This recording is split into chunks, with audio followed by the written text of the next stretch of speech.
Hello friends, Siragadikka சீரியலில் இன்றைக்கி எபிசோடில் என்ன நடக்குதுன்னு பார்க்கலாமா? ரூம்குள்ளே வந்த மனோஜ் வந்து ரோஹிணி கையை பிடிக்கிறார். அப்படியே ரோஹிணி வந்து கையை தட்டி விடுறாங்க. என்ன ரோஹிணி இன்னுமே கோவமாக இருக்கேன் என் மேலே அப்படின்னு சொல்லி மனோஜ் கேட்குறாரு. ஐயோ, நான் எதுக்கு உங்கள் மேலே கோவப்படணும்?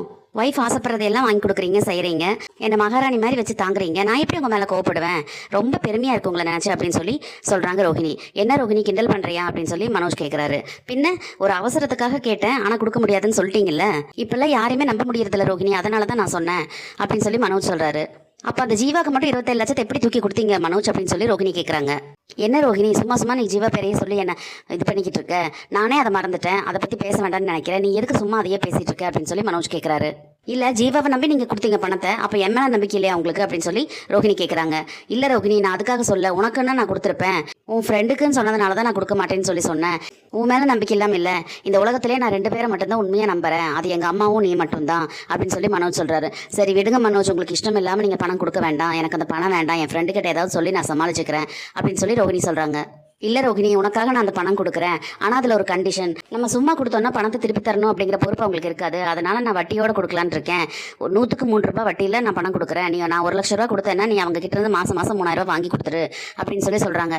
என்னது, நம்மளே கடனாக கேட்கலான்னு நினச்சிட்டு இருந்தோம், இவனே வந்து வட்டி போட்டு கொடுக்குறேன்னு சொல்கிறானே அப்படின்னு சொல்லி ரோஹிணி யோசிக்கிறாங்க. என்ன மனோஜ் திடீர்னு இப்படி சொல்கிறீங்க அப்படின்னு சொல்லி கேட்குறாங்க. ஆமாம் ரோஹிணி, மேலே போய் மொட்டை மடையில் நடந்துட்டு இருந்தேன். திடீர்னு இப்போ அப்படி தான் யோசனை வந்துச்சு. சரி, நீ வேற கேட்டுட்ட, நீ கேட்டு நான் கொடுக்க மாட்டேன்னு வேற சொல்ல முடியாது இல்லையா? அதனால தான் இந்த மாதிரி கொடுக்கலான்னு சொல்லி முடிவு பண்ணேன். நமக்கு வருமானம் வந்த மாதிரி இருக்கும், அவங்களுக்கும் கடனாக வாங்கியிருக்கிறதுனால வட்டி கொடுக்கறதுனால சீக்கிரமாக கொடுக்கணுங்கிற ஒரு பொறுப்பு இருக்குல்ல, அதனால தான் சொல்கிறேன். எப்படி என் ஐடியா அப்படின்னு சொல்லி சொல்கிறாரு. நீ ரொம்ப அறிவாளி மனோஜ் அப்படின்னு சொல்லி சொல்கிறாங்க ரோஹிணி. சரி, நீ நாளைக்கு ஷோரூமில் வந்து பணத்தை வாங்கிக்க அப்படின்னு சொல்லி சொல்கிறாங்க. சரி அப்படின்னு சொல்லிட்டு அதோட முடிச்சிடுறாங்க. காலையில் பார்த்தீங்கன்னா ரோஹிணி வந்து மனோஜோட ஷோரூமுக்கு போகிறாங்க. அங்கே போய் பணத்தை கொடுக்குறாங்க. சரி, அவங்களோட பேர் டீட்டெயில்ஸ் எல்லாம் எழுதி கொடு ரோஹிணி அப்படின்னு சொல்லி கேட்குறாங்க. அதெல்லாம் எதுக்கு மனோஜ், நானே எழுதி கொடுக்குறேன் உனக்கு, அவங்க கிட்ட போய் கையெழுத்து வாங்கிட்டு வந்து நான் கொடுக்குறேன் உனக்கு அப்படின்னு சொல்லி சொல்கிறாங்க. சரி ஓகே, கண்டிப்பாக வந்து பணத்தை வந்து கரெக்டாக கட்ட சொல்லு அப்படின்னு சொல்லி சொல்கிறாரு. சரி ரோஹிணி, இந்த 1 லட்ச ரூபா கொடுக்கும்போதே முதல் மாதம் 3000 பிடிச்சிட்டு கொடுக்கட்டுமா அப்படின்னு சொல்லி கேட்குறாரு. ஏன் மனோஜ் இப்படி பண்ணுற? அடுத்த மாதம் வாங்கிக்குவியாமா, நீ ஃபஸ்ட் ஃபுல்லாக கொடு அப்படின்னு சொல்லி சொல்கிறாங்க. மனோஜ் வந்து 1 லட்ச ரூபா கவரில் போட்டு கொடுக்கும்போது அங்கே அவசரமாக வந்து அழுதுகிட்டே வித்யா வராங்க. வித்யா பார்த்தோன்னா ரோஹிணி என்னடி ஆச்சு அப்படின்னு சொல்லி கேட்குறாங்க.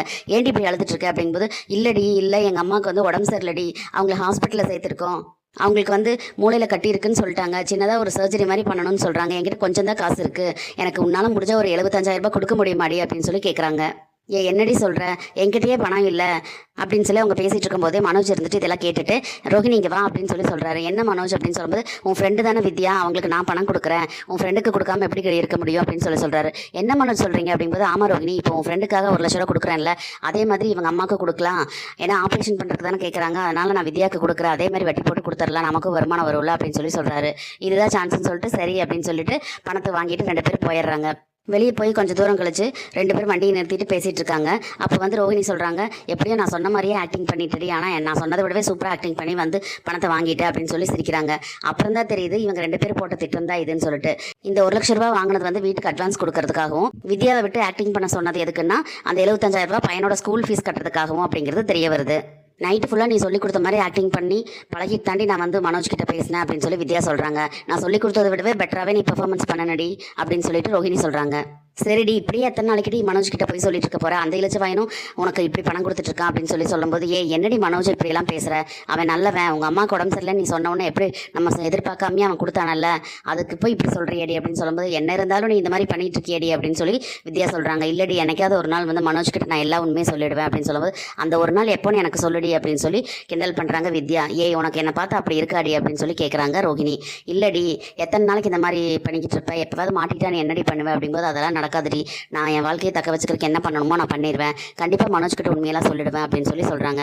சரி ஓகே, இந்த 75,000 கொண்டு போய் நீ ஸ்கூலில் கட்டிடு, அப்போ தான் வந்து கிருஷ்ண கூட்டிகிட்டு வந்து நம்ம ஸ்கூலில் சேர்க்க முடியும் அப்படின்னு சொல்லி வித்யா அனுப்பிச்சு வைக்கிறாங்க ரோஹிணி. அங்கே மீனா பார்த்தீங்கன்னா முத்துவோட கார் ஷெட்டுக்கு போகிறாங்க. அங்கே முத்து இருக்க மாட்டாருன்னு தெரிஞ்சு தான் அங்கே போகிறாங்க. அங்கே போனோன்னே முத்துவோட ஃப்ரெண்ட்ஸு செல்வம் எல்லோரும் இருக்காங்க. செல்வத்தை கூப்பிட்டு பேசுறதுக்கு வராங்க. அப்போ செல்வம் வந்ததுக்கப்புறமா மற்றவங்க எல்லோரும் போய் அந்த பக்கம் நகர்ந்து நின்றுக்கிறாங்க. செல்வத்துக்கிட்ட, அண்ணா நீங்கள் எப்படி இருக்கீங்க அப்படின்னு சொல்லி கேட்குறாங்க. நான் நல்லா இருக்கமா, நீ எப்படி இருக்கே அப்படின்னு சொல்லி செல்வம் கேட்குறாரு. அப்புறம் வீட்டில் விசேஷம் வச்சிருக்கிறதா சொன்னாங்க அப்படிங்கும்போது, ஆமாம்மா அப்பாவுக்கு வந்து இந்த 60ஆம் கல்யாணம் ஃபங்க்ஷன் வச்சுருக்கேன், அதனால தான் அப்படின்னு சொல்கிறாரு. நீங்கள் ஃபங்க்ஷன் வேறு நடத்துறதெல்லாம் நல்லது தானே, நான் இல்லைன்னு சொல்லலை, ஆனால் நீங்கள் கையை மீறி செலவு பண்ண நினைக்கிறீங்களே அதுதான் தப்பு. ஒரு தங்கச்சியாக நான் உங்களுக்கு சொல்கிறேன்னா, நீங்களும் சரி அவரும் சரி கார் ஓட்டி எவ்வளோ கஷ்டப்பட்டு பணம் சம்பாதிக்கிறீங்கன்னு எனக்கு நல்லாவே தெரியும். வருஷம் பூரா சம்பாரிச்சா கூட 1 லட்ச ரூபா கடன் நீங்கள் வந்து அடைக்க முடியாது. அப்படி இருக்கும்போது வீட்டு செலவு, குழந்தைகளோட படிப்பு, இது எல்லாமே பார்க்கணும். அப்போ இவர் பேர்கிட்ட வாங்கின பணத்தை எப்படி நீங்கள் அடைப்பீங்க? நாங்களும் ரூம் கட்டுறதுக்காக தான் அந்த பணத்தை வச்சுருக்கோம். திடீர்னு ஏதாவது பணம் அரேஞ்ச் ஆகி கொஞ்சம் பணம் கிடச்சதுன்னா நாங்கள் ரூம்பு பாதி கட்டுறதுக்கு அப்படியாவது ஏற்பாடு பண்ணுவோம். இப்போ அந்த பணத்தை தான் அவர் உங்களுக்கு கொடுக்குறேன்னு சொல்லியிருக்காருண்ணா. நீங்கள் வந்து அம்மா அப்பாவோட கல்யாணத்தை வந்து சிறப்பாக நடத்துங்க. ஆனால் சிம்பிளாக கோயிலில் வச்சு நல்லா நடத்தினாவே போதும். நம்மளை பெற்றவங்க வந்து நம்மக்கிட்ட பெருசாக எதுவும் எதிர்பார்க்க மாட்டாங்க. சிம்பிளாக நடத்தினாலும் நம்ம குழந்தைகளை நம்ம கூடவே இருக்கணும்னு தான் நினைப்பாங்க. நீங்கள் யோசிச்சு முடிவு பண்ணுங்கள். நான் தப்பாலாம் எதுவும் சொல்லலை. அவர் உங்களுக்கு ஹெல்ப் பண்ணணும்னு தான் நினைக்கிறாரு. ஆனால் அந்தளவுக்கு எங்ககிட்ட பணம் இல்லை இல்லையா? அது வந்து எதுக்கு வச்சுருக்கோன்னு உங்களுக்கு தெரியும். உங்களுக்கும் அந்த கஷ்டம் இருக்கக்கூடாது திருப்பி கொடுக்குறதுல.